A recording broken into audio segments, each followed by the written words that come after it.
Thanks a lot for sitting down. Here we are again. I just want to start, you're running for Senate. I want to start this out. The big story right now is you offering an olive branch to former political foes, the so-called moderates, the McCain supporters out there. There's plenty of headlines out there. Take us through the thought process and why you're doing this right now. Well, I don't think there's anything abnormal about Republicans meeting with Republicans. And obviously I want every Arizonan's vote, whether they be Republican, from whatever faction of the Republican Party to independents. I even want Democrats to vote. We need to unify as a state and as a country, or I don't know that we can solve the many myriad of problems that Joe Biden and the Democrats have created. So, I have had a chance to meet with some people who maybe weren't supporters before, and I want to reach out. I want to bring the Republican Party together. As I said, I want to bring even independents and Democrats in, obviously. You would be surprised how many people I meet as I'm traveling all over the state, all over the country really, who are Democrats who say, I voted for you. I'm a Democrat and I voted for you. First time I ever cast a vote for a Republican. So we have an opportunity to bring people together. And I think as Republicans, we got to work to make sure we bring our party together. So how do you ask Democrats to come over if you can't bring Republicans together? So I'm going to work on that. The Republican Party is a big tent, huge tent party. We want all Americans to come in because I think all Americans are struggling so bad right now. They're realizing that the Democrat policies are dead end, destructive, and they're going to destroy our country if we don't come together. Yeah, one of the people you met, Karen Taylor Robson, about 2-3 weeks ago, I think around this time. How do you start that conversation? It was a tough primary. You suggested that she was just trying to use her husband's money to buy an election. How do you start that conversation, and how did it go? Well, primaries can be tough. They can be rough and tumble. As John McCain said, politics is not a game of beanbag. It really almost feels more like a blood sport, to be honest. And I think Republicans are tough enough people that we understand that. I mean, I had a lot of things were said about me that were incredibly painful. Painful for my children and my family, and there were tens of millions of ads that were launched at me with just horrible things said. And I bounced back up and said, it doesn't matter, we're going to move forward. And so I'd reached out to her right after the primary, actually, and on many occasions tried to reach out to her. It just didn't work out. We finally made it happen. Just a nice, I said, can we meet for coffee? And we had a great meeting. And I just said, I know that, that primary was brutal. It was brutal for me as well. But we have to move forward as a party. And I said, you represent a faction of the Republican Party and you have a following. I represent a faction, I have a following. And I don't want to get up from this table until the two of us can walk away as friends. And I mean that. I'm meeting with people and I want to come together. So you're saying you walked away from that meeting, you and Karen Taylor Robson are friends now? Well, I wouldn't say I'm hanging out with her. I'm a little busy right now, but sure. I don't hold any, she's not my foe.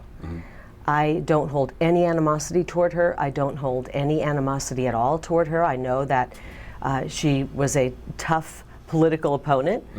I think she's a smart woman, and I have got too many things on my plate to try to solve the problems facing Arizonans to be enemies with Republicans. I just don't want it. I don't want to be enemies with anyone.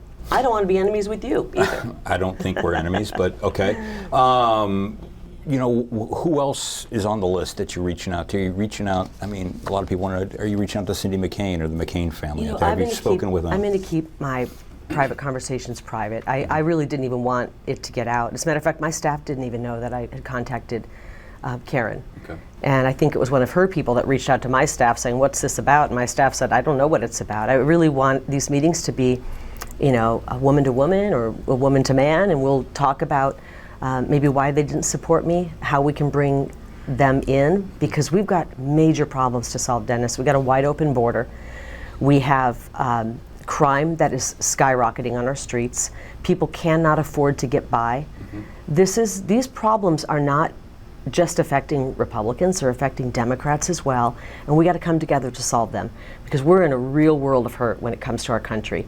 And we have an opportunity to pick up a U.S. Senate seat, take it out of the hands of a Democrat, a radical Democrat.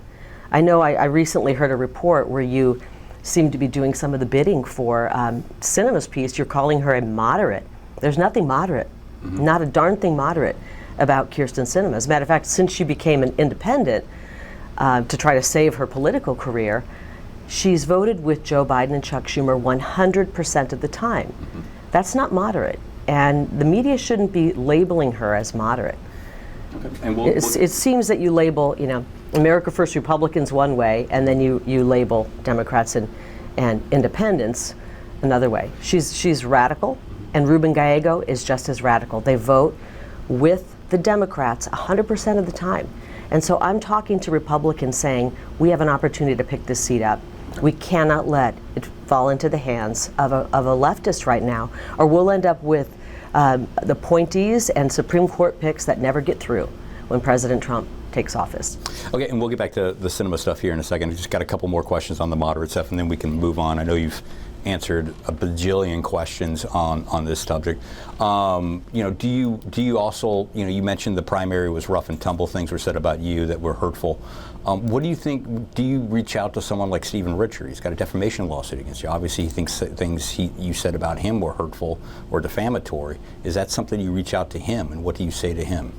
I say to him, please start running elections fairly for the people of our country, people of our state. It's really ludicrous that he would try to sue for defamation. Can you imagine the damage that would do in public discourse? Can you imagine an Arizonan who wants to go in front of the Board of Supervisors, in front of a city council, in front of a town council, in front of a committee hearing, and criticize their elected officials?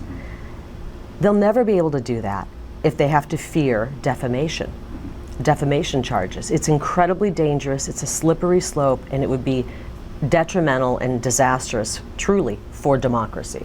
And just, final question area of this, how do you reconcile when you're reaching out to these folks with the fact that, you haven't backed down on your stance, you still haven't acknowledged or conceded that Joe Biden won in 2020 or that you lost in 2022? How do you reconcile that? What do you mean, how do I reconcile that? A lot of the moderates you're talking about here, like reaching out to, maybe they don't buy into the, elections the way you do, accept the results. You still have not accepted the results. Well, I think our elections have problems, and I'm working through the legal court, through the system that is the legal route to address those problems. And I'm doing it for the people of Arizona. But when I sit down with somebody, we try to find common ground. I mean, we have, I'm sure that you're more liberal than I am, but I'm sure that we have some commonality in what we believe in. I'm hoping you want safe streets. I'm hoping you want to be able to afford your groceries. And I think when I sit across from a moderate Republican, that they want some of the same things. But what the media wants us to do is be so caught up on our differences. Mm-hmm. You're asking about our differences when I meet with these moderates. I don't start with, hey, I disagree with you on this, I disagree with you on that. Sure. I start with the things we agree on. And as Republicans, we agree, I believe, on probably 95% of all things, maybe 90%, okay? Mm-hmm. And the media wants us focused on the 10% we disagree on. We want to focus on what we agree on. And when we can come together and we bring even independents in and say, hey, look, we agree on 90% of everything. Mm-hmm. And some of the disaffected Democrats, guess what? We agree on 80% of everything. Let's concentrate on that. Mm-hmm. Come together and then work to resolve those other differences we have. Yeah, and what do you say to those people that still say, like, well, Kari Lake is trying to change her image a little bit, soften or whatnot on this, but on elections, this has been written, you've read it, I'm sure they still say she's still an extremist when it comes to that. How am I extreme? Not acknowledging that Joe Biden won in 2020 still, and not acknowledging that you lost in 2022. I believe that the majority of Americans do not believe that Joe Biden got 81 million votes. It's fantasy if you think that. Mm-hmm.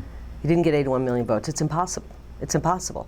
So I'm not alone in that, and that's not extreme. If you think that's extreme, then you're calling 83% of Republicans extremists. You're calling 63% of independents extreme, and you're calling 55% of Democrats extreme, because that's the numbers, those are the polling of the number of people, Republican, Independent, and Democrat, who think there is fraud in our elections. I'm fighting for honest elections for everyone, for you, for your cameramen, for your viewers, for Democrats, Independents, and Republicans. Mm-hmm. And right now we have a system that is not fair. And I know you haven't looked at the evidence. There seems to be some sort of, you guys are repellent to looking at the evidence. You refuse to dig through it. And that's fine. I'm not here to sit and talk about the 2020 election in 22, because I know how this will go, Dennis. You'll say that she can't get off the election. You're the one who brought it up. Mm-hmm. I'm perfectly happy talking about what we need to do on the border. It's a legit question to bring up. I'm perfectly happy talking about what we need to do on the border to secure the border. I'm perfectly happy talking about how do we bring inflation down? How do we secure energy so that we're not reliant on the Middle East, which Joe Biden has made us reliant once again on the Middle East. It's disastrous. We don't need that. We can drill for oil and gas, be energy independent, energy dominant. We don't need, all of the problems we have are self-inflicted by Joe Biden and his disastrous policies. Real quick, yes, no, you trust the results of the elections coming up, and then we can move on to something else. Do you trust? I'm working to bring about change so that our 24 election will be fair. I really am. I don't think enough has been done, but I'm working to bring about change, and I want my court case to move forward, and the people of this state are very much for me moving my court case through, as I said I would, through the Arizona Supreme Court. Mm-hmm. Sounds like you're still up in the air, not 100% confident. I don't know that we will have enough changes, but what I think will happen is we will have so many people pouring out to vote, even more than last time, that it's going to be a lot harder for them. We've exposed a lot of the ways that there's fraud and inappropriate malfeasance in our elections. We've exposed a lot of it. It's going to be harder for them to do the same exact thing. All right, want to move on now to another issue that's going to, it's going to be a big context of this whole election cycle here in Arizona next year. There's an effort right now to enshrine abortion rights in the Constitution. They still have to get the signatures to get it onto the ballot. Pretty sure that they will be able to do that. Mm-hmm. Where are you on this, on that referendum, on that initiative process? I trust the people of Arizona to make the right decision and vote the way that their hearts tell them to vote. Mm-hmm. And then whatever that is will be our law. Whatever that is, we're going to have 50 different abortion laws around the country. Mm-hmm. And if we just get concentrating on how many weeks here and how many weeks there, what we have to do is start to help women so that they don't have to walk into an abortion clinic. Mm-hmm. What I want to do, and I think the Republican Party needs to do a better job, and I'm working with Republican leaders to do this, is to provide women the knowledge, the information that they have so that they can make a better decision. They don't have to take that tragic decision. They can make a better decision. They can work to, if they're having an abortion because they can't afford their baby, we give them information on resources that can help them. Can you imagine? This economy is so horrible. Mm-hmm. Joe Biden has destroyed an economy that was so good. He's destroyed it, that women are walking into abortion clinics saying, I can't afford my baby. Mm-hmm. They have an abortion, they get out and they find out that Joe Biden wants to send another $10 billion to Ukraine. That's despicable. Mm-hmm. So we need to do better. Let women know there are options. I'd love to see more women walk into pregnancy centers, because I will tell you what, if I asked your mother, if I asked anyone's mother out there, any mother around the globe, the greatest joy in her life, the greatest accomplishment, no matter how accomplished the mother is, it will be the fact that she's a mother and she had children. And I don't want to take that joy from women. I want them to know that that's available to you. If you're pregnant, that's available to you. And so they don't make that tragic decision. And you allude to this again, just to be clear on this too. In the past, you have said that abortion is a state's issue. It should be figured out by the states. I do agree with that. So you wouldn't agree on, if you were sent to the Senate, wouldn't agree on any federal legislation on this? I have said since the beginning, this is not a change in my stance, that abortion is a state's issue. Roe v. Wade came down. We all were waiting for that to happen, and bring it back to the states. The states will decide. The people of those states will decide. Mm-hmm. I wish that every woman, when she found herself pregnant, would be able to have the baby. Mm-hmm. I really do. And I think there should be exceptions for incest, rape, and the health of the mother. Ronald Reagan felt that way. Many Republicans feel that way. But we're going to have abortion laws, 50 different abortion laws. If people think it's going to completely go away, I don't see that. But what I do see is how can we help women so that they don't make that tragic choice. And I use this example all the time in Hungary, and I had a great opportunity to have a really meaningful conversation with Prime Minister Viktor Orban. And one of the first questions I asked him, I said, astounded that you never changed a law. You didn't change one abortion law, and you brought down the number of abortions. You cut them in half. How did that happen? He said, we started supporting families. We encouraged families. We encouraged people to get married and have children and have families. And we gave a baby bonus, a tax break when you got married, when you had a baby. Women in Hungary who have 4 babies never pay taxes again. We offer a lot of tax breaks to big corporations, but we rarely do anything to help families, and families are struggling.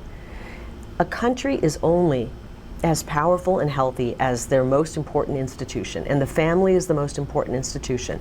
Our families are struggling. In some cases, they're crumbling, and we just keep making life harder for them. So every decision I make in the U.S. Senate is going to be to strengthen America, to strengthen Arizona families, to strengthen the Arizona border, to strengthen the Arizona economy, to strengthen Arizona in every way. You know, also, you know, you said that you're going to abide by the voters. We're going to have, you know, are you going to campaign? Would you encourage your supporters to support this abortion initiative I'm going to, if they get on the, if it gets on the ballot, or run against it? Where are you on I'm that? going to encourage people to vote what's on their heart, and I'm not going to tell somebody how to vote. Okay, cool. Well, let's talk.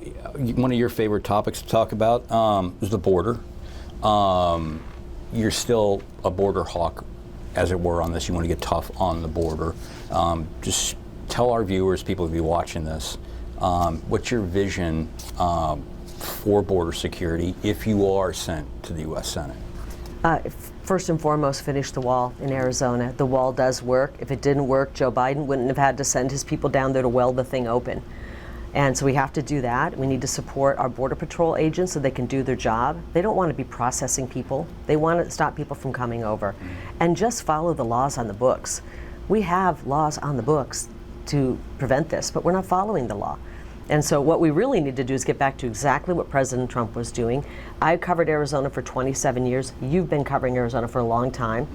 And you have to admit, if you're honest with yourself, the border was most secure in both of our times as journalists under President Trump. It is not secure right now. We have people pouring across our border. We have terrorists coming in, murderers, criminals, rapists, some of the worst coming across that border. And you may call me a border hawk. I just want a secure border. I don't want the cartels in control. The cartels are in control of our border right now. I don't want fentanyl pouring across, getting into the hands of a young generation, wiping out a young generation. I don't want that, and I don't think anybody does, except maybe a few radical Democrats who are pushing for open borders because they don't want to solve the problem. What they want to do is dole out money to the symptoms of the problem, like Ruben Gallego. Votes Against the Wall wants to pour our hard-earned tax money into the symptoms of having an open border, but doesn't want to close the border to the illegal traffic. It's like having a severed artery, and there's blood going everywhere, and you want to spend the time, money, resources cleaning up the blood that's going everywhere. You've got to deal with the severed artery. We have a wide open border. We have to deal with that instead of pouring money into all of the symptoms. Yeah. And, you know, obviously, yeah, we both. But you know why he wants to do that, by the way? Because he loves to pour money into all the symptoms, keep the problem going on. This is such a Democrat thing. Keep the problem happening, pour money into all of the issues that it's creating, and then he controls all those people he's pouring money into. Well, and you're right. We both think, you covered Arizona for a long time. I've been doing this for a long time. It's always been a problem. When was it most secure, Dennis? I don't know. You do know. I don't. It was most secure under President Trump. That's a fact.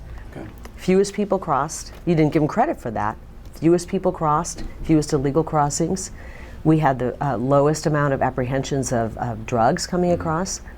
Those are facts.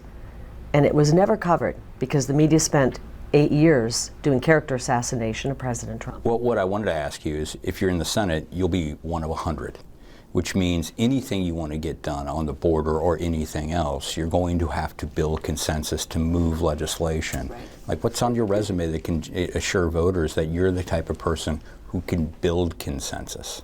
I think that right now, everyone I'm talking to in the Senate, everyone recognizes the border is a problem. And by the time I take the oath of office in January of 25, if the border still is wide open, there's going to be a need, like our hair's on fire, to build that wall, and get back to President Trump's border policy. The American people will demand it.